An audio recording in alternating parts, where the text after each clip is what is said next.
وبركاته.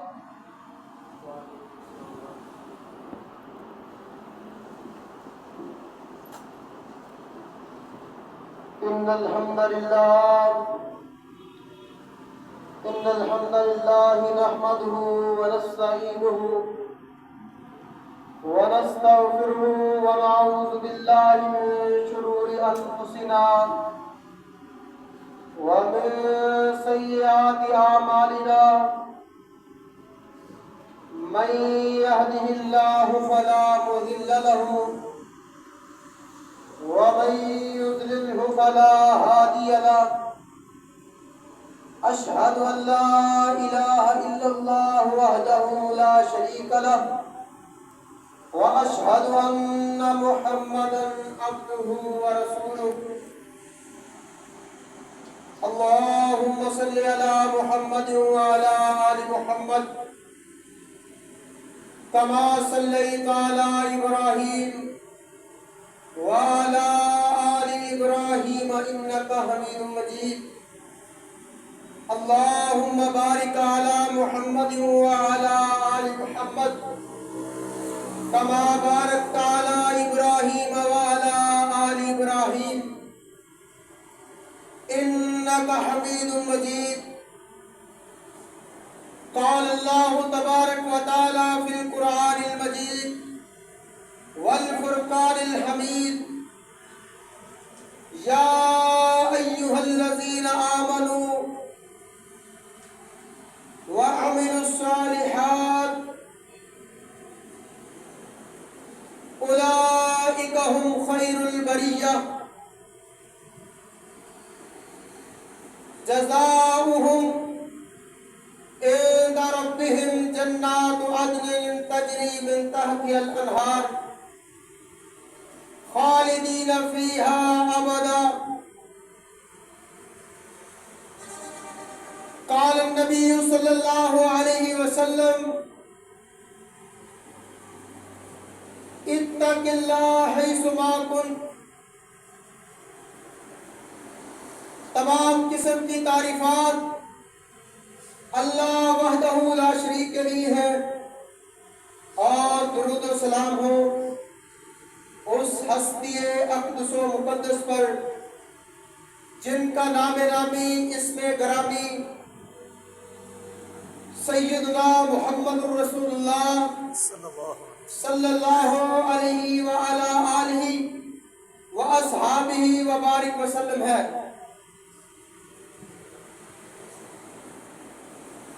وہ ذات مقدسہ مطہرہ کہ جن کو رب العزت نے اس کائنات کے اندر انسانوں کی رہنمائی کے لیے بھیجا۔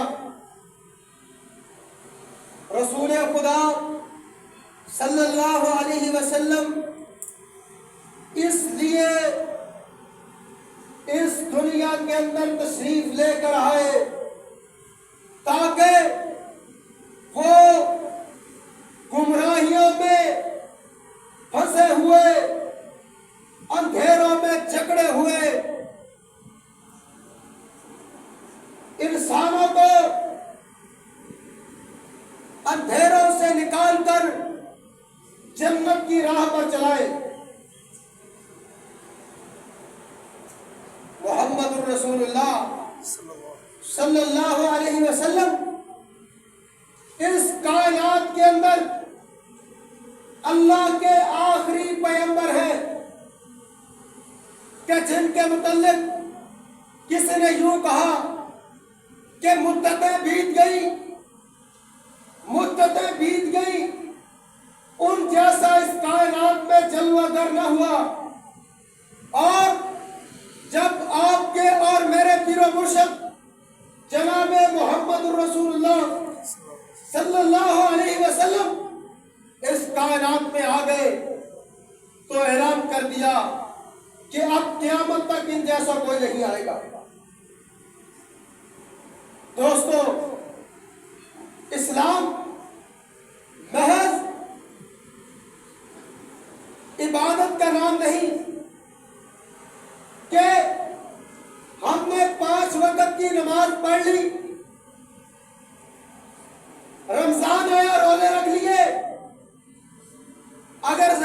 بنتی ہے تو زکات دے دی، صدقہ کر دیا، باہر کوئی دیگ پکا کر تقسیم کر دی۔ اسلام محض صرف اور صرف ان چیزوں کا نام نہیں،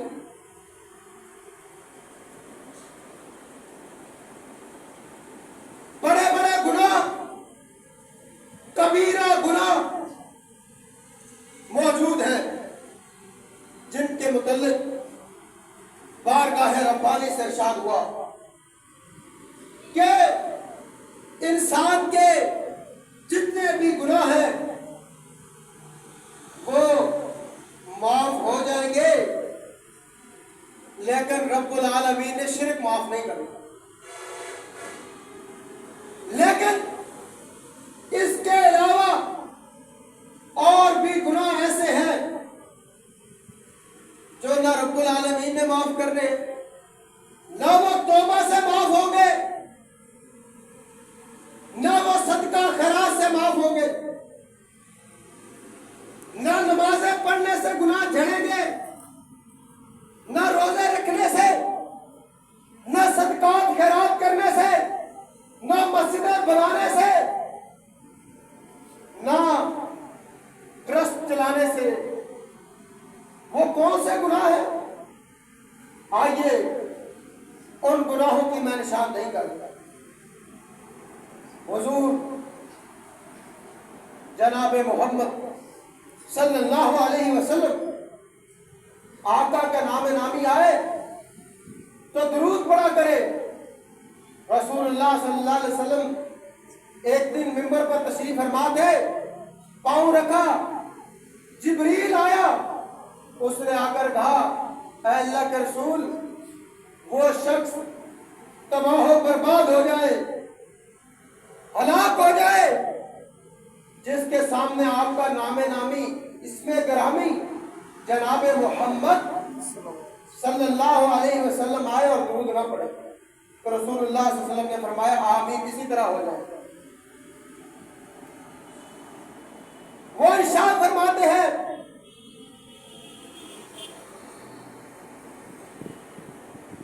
من سلم المسلمون من لسانی و یدی، مسلمان وہ ہے جو نمازیں پڑھے، روزے رکھے، صدقہ و خیرات کرے۔ فرمایا من سلم المسلمون من لسانی و یدی، مسلمان وہ ہے جس کے ہاتھوں سے اور اس کی زبان سے، پہلے زبان کا ذکر آیا، من سلم المسلمون من لسانی، جسے زبان سے دوسرے لوگ محفوظ ہیں، جس کے ہاتھوں سے دوسرے لوگ محفوظ ہیں۔ ہاتھوں کا بعد میں تذکرہ ہے، پہلے کیا کہا؟ مسلمان کی کیا نشانی ہے؟ جس کی زبان سے دوسرے مسلمان محفوظ ہیں۔ محمد رسول اللہ صلی اللہ علیہ وسلم فرمایا آپ کائنات والوں، میرا کلمہ پڑھنے والوں، مجھے اپنا آقا اور پیر و مرشد ماننے والوں، تم دو چیزوں کی گارنٹی مجھے دے دو، دو چیزوں کی ضمانت مجھے دے دو، اور جنت کی ضمانت میں محمد سے لے لو صلی اللہ علیہ وسلم۔ وہ دو کون سی چیزیں؟ اس دونوں چیزوں کے اندر ایک زبان ہے، زبان کی گارنٹی کس کو دینی ہے؟ آقا کریم کو۔ گارنٹی کیا ہے؟ یہ زبان کوئی ایسی بات نہ کرے جس سے دوسرے کی دل آزاری ہو،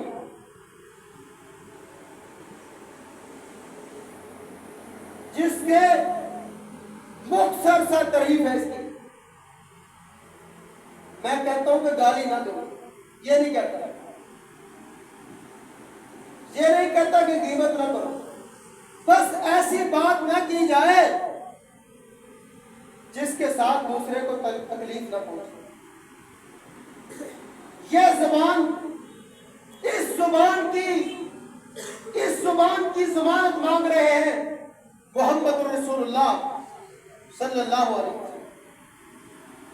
اور پھر کیا فرمایا؟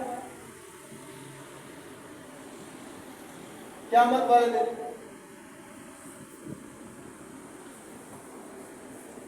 سب سے زیادہ لوگ جو جنت میں داخل ہوں گے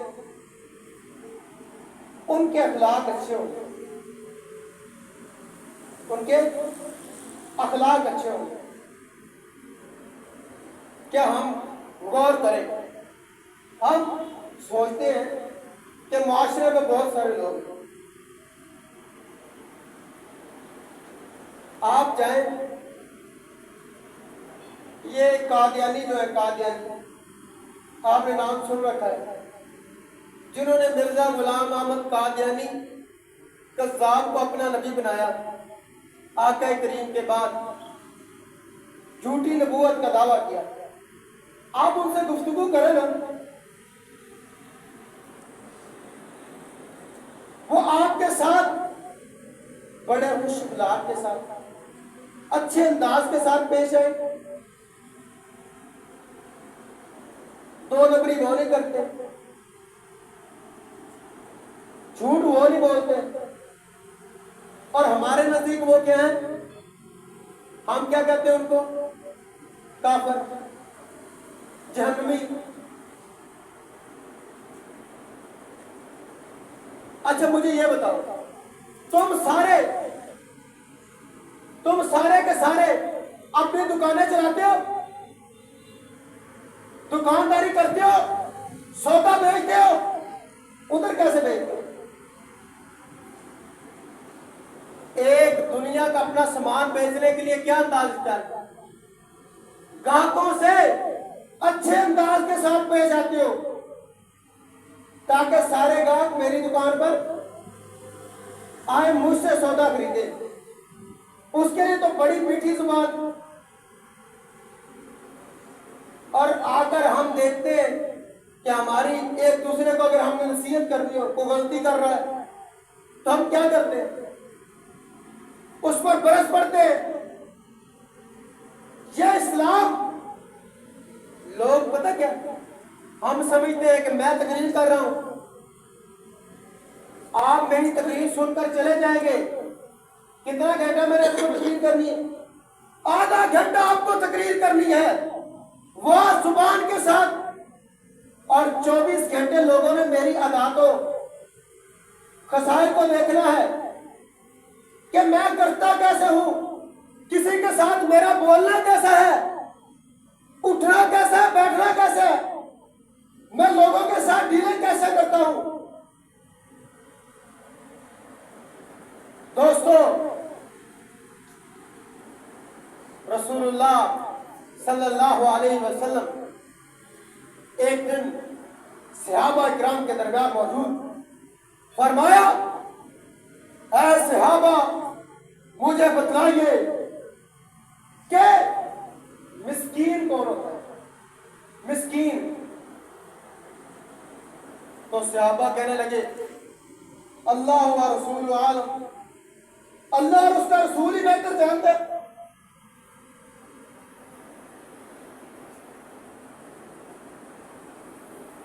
انہوں نے کہا،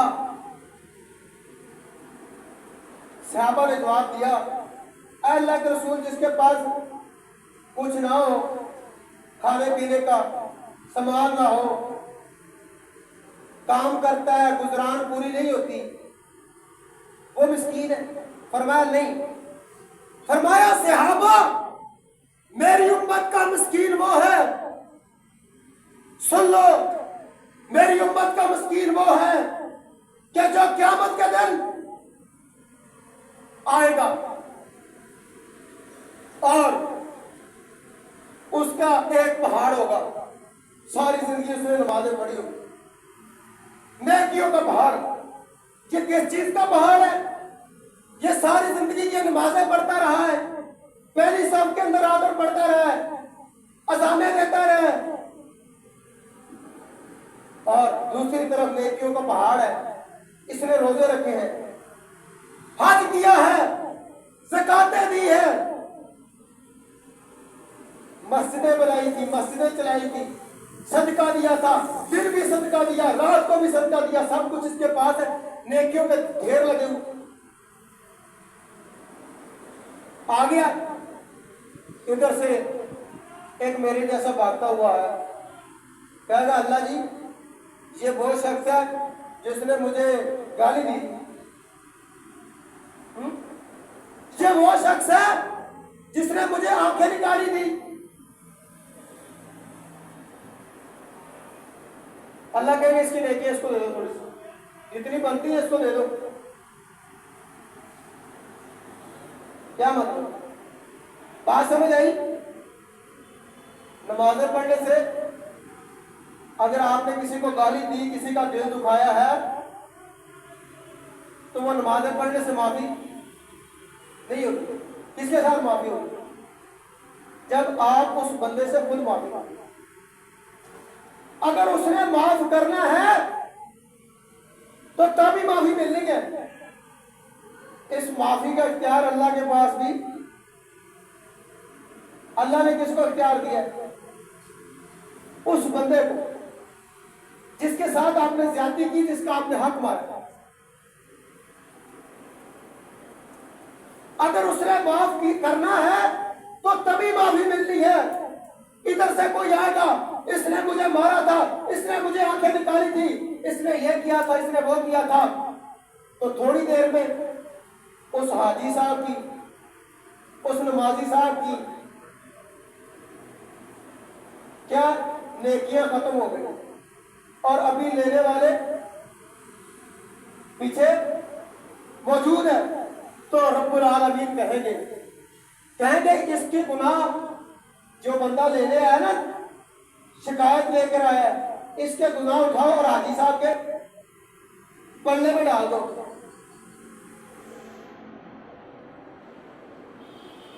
تھوڑی دیر پہلے نیکیوں کے اس پر پہاڑ کے پہاڑ، تختے کے تختے وہ حاجی صاحب کے ذمہ تھے،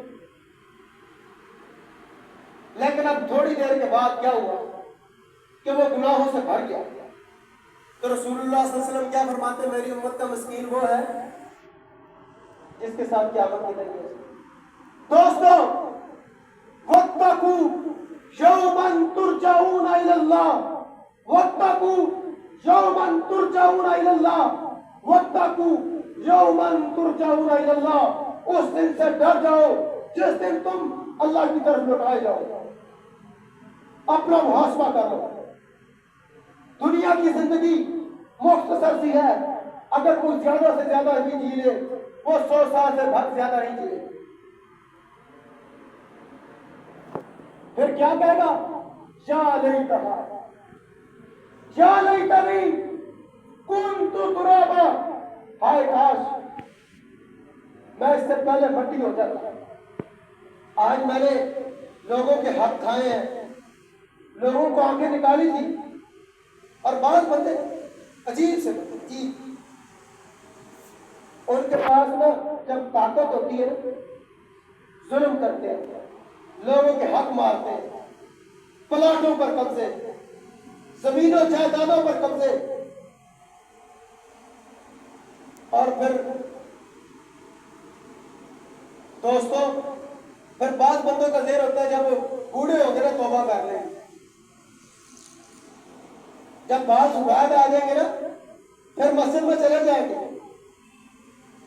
آپ نے کبھی دیکھا قبرستان کے باہر لکھا ہو کہ یہاں صرف بوڑھوں نے آنا ہے؟ دیکھا آپ نے کبھی؟ جوان نہیں جاتے؟ اور بھائی جب شیر ہے نا، شیر جب وہ بوڑھا ہو جاتا ہے وہ بھی شکار چھوڑ دے۔ جب تیرے پاس طاقت ہے تو گناہ کرے، تو زنا کرے، تو چوری کرے، تو بدماشی کرے، تو لوگوں کو مارے جھگڑے، جب تیرے پاس طاقت ہے، تیرے وجود کے اندر خون گرم ہے، اور جب بوڑھا ہو گیا، جب کچھ کرنے کا رہا ہی نہیں، تو پھر توبہ کس بات؟ لیکن پھر بھی رب العالمین نے موقع دیا ہے کہ جو اللہ کے حقوق ہے نا، ان میں کمی بیشی ہوئی ہے، وہ اللہ سے معاف کرتا۔ آج رب کا نام اس دنیا کے اندر کیا ہے؟ غفار ہے، رحیم ہے، وہ بخشنے والا ہے۔ اس نے تو اعلان کر رکھا ہے التائب من الذنب کمن لا ذنب لہ۔ رسول اللہ صلی اللہ علیہ وسلم نے فرمایا توبہ کرنے والا گناہ سے ایسے ہی ہے جیسے اس نے گناہ کیا ہی نہیں۔ وہ اللہ کے پاس آئے، اللہ کہتا ہے تو زمین اور آسمان کے درمیان جتنا خلا اتنے گناہ لے کے آ جا، میں ان گناہوں کو معاف ہی نہیں کر دوں گا بلکہ ان کو نیکیوں میں بدل دوں گا۔ لیکن جو آپ نے کسی کو گالی دی ہے نا، وہ اللہ نے معاف کر دیا، ساری زندگی سجدے میں پڑا ہے، ساری زندگی صدقہ و خیرات کرتا ہے۔ اگر آپ نے کسی کو آنکھیں بھی نکالی ہے نا، اس سے معافی مانگتا، ادھر معافی مل جائے گی، قیامت والے دن کیا ملے گا؟ کس طرح جان چھوڑے گی؟ نیکیاں دینی پڑے گی۔ ہو سکتا ہے آج وہ کمزور آپ سے بدلہ نہ لے سکتا ہو، لیکن آپ کو اپنی آخرت کی فکر کی۔ اگر آج آپ نے لوگوں سے بھی معافی کرے جن کا آپ نے دل دکھایا ہے، جن کو آپ نے گالیاں دی ہیں، جن کے ساتھ کسی نے جائز معاملہ کیا ہے، ان سے معافیاں مانگے، اور جو اللہ کے معاملے میں کمی بیشی ہوئی ہے وہ اللہ سے معافی مانگے، تو پھر قیامت والے دن کیا ہوگا؟ کوئی معافی شادی نہیں۔ لمن الملک اليوم، اللہ کہے گا آج کس کی بادشاہی ہے، آج کون بادشاہ ہے؟ پھر خود ہی کہے گا للہ الواحد القہار، آج اللہ قہار کی بادشاہی ہے۔ جرأت ہے کسی کی وہ آج سر بھی اٹھائے اس دن سے پہلے آپ سمجھتے کہ ہمیں ادھر نرمی والا شفقت والا معاملہ کر دیا جائے؟ ہر جگہ سے عیسیٰ علیہ السلام آپ نے دیکھا اللہ کے نبی، قرآن میں اللہ تعالیٰ ان سے ایک مکالمہ ذکر کیا، کیا کہتے ہیں کہ آپ نے، اللہ ان سے قیامت والے دن پوچھیں گے کہ آپ نے لوگوں کو کہا تھا کہ مجھے اور میری ماں کو رب بنا لو، حالانکہ اللہ کو پتا ہے کہ انہوں نے نہیں کہا تھا، لیکن اس کے باوجود بھی اللہ پوچھ رہے ہیں کہ اے عیسیٰ علیہ السلام تم نے ان کو کہا تھا، ان کو کھڑا کر لیا جائے گا جنہوں نے کچھ کیا نہیں، اور ہم سمجھتے ہیں کہ ہمیں بغیر پوچھے گزار دیا جائے گا پولیس راز سے۔ دوستو فکر کرو، ایک صحابی نے اللہ کے نبی علیہ السلام سے پوچھا اے اللہ کے رسول قیامت کب آئے؟ فرمایا اس کی تیاری تو نے کیا کر رکھی ہے؟ جو تو پوچھ رہا ہے کہ قیامت کب آنی ہے، تو نے اس کے لیے کیا تیاری کر رکھی ہے؟ آج حاجی صاحب کے ذہن میں، میرے ذہن میں، آپ کے ذہن میں یہ ذہن میں سوال آتا ہے کہ ہم یہ سارا کچھ کرتے ہیں، ہمارے لیے اللہ نے کیا کر رکھا ہے، کیا تیار کر رکھا ہے جو ہمیں اللہ دے گا؟ تو اس کا صاف سا جواب یہ ہے کہ آپ بتلائیں کہ آپ نے اللہ کے لیے کیا کر رکھا ہے۔ آج ہم نے ادھر سے شہر جانا ہوگا فیصلہ آباد، کیا کرتے ہیں؟ جیب میں دیکھتے ہیں پیسے ہیں، جانا ہے یار، کدھر جانا؟ فیصلہ آباد شہر کے لاہور جانا ہے، ہم دیکھتے ہیں یار سامان اور پیسے آ جائیں، اس کے لیے تو اتنی تیاری ہے، تھوڑا سا سفر آپ نے کرتے ہیں۔ اور جو آپ نے قبر میں جانا، ہزاروں سال قبر میں لیٹے رہنا ہے، پھر مطالعے معاشر کے اندر جو ایک دن 50,000 کے سال کے برابر ہوگا، سورج سوا نیزے کے برابر آ جائے گا، اور پھر آپ نے پل صراط سے لمبا سفر کر کے جانا ہے، اس کے لیے آپ نے کیا تیاری کی؟ کبھی دیکھا گربان؟ کبھی اپنا محاسبہ کیا آپ نے؟ دوستو یہ میں نے اپنا درد دل آپ احباب کے سامنے رکھا. اللہ سے دعا ہے کہ اللہ تعالیٰ ہمیں صحیح معنوں کے اندر کتاب و سنت پر عمل کرنے کی توفیق عطا فرمائے. اللہ تعالیٰ جو ہمیں اسلام ملا ہے اس کے مطابق اپنے 24 گھنٹے کو ڈھالنے کی توفیق دے. ہمیں خوش اخلاق بنائے, نرم اخلاق بنائے. میں نے آپ کو پہلے بھی بتایا کہ قیامت والے دن جنت میں سب سے زیادہ کون لوگ جائیں گے؟ جن کے اخلاق اچھے ہیں, میٹھی زبان والے. لوگ انتظار کرتے رہتے ہیں کہ یار یہ کب یہ آدمی بولے, ہم اس کو سنیں. لوگ انتظار کریں, آپ کو سننا چاہے, آپ کا انتظار کریں, آپ کو دیکھیں یار وہ شخص بولے وہ کتنا میٹھا بولے, وہ کتنے اچھے اخلاق کا مالک ہے. یہ نہ ہو کہ لوگ کہیں یار یہ جب بولے گا تو اس نے غلط بات کہا, تو الٹا ہی بول رہا ہے اس میں. تو دوستو آپ اچھے اخلاق کے مالک ہیں. تو اللہ سے دعا ہے جو کچھ میں نے بیان کیا اس پر عمل کرنے کی توفیق عطا فرمائے. وآخر دعوانا الحمد للہ.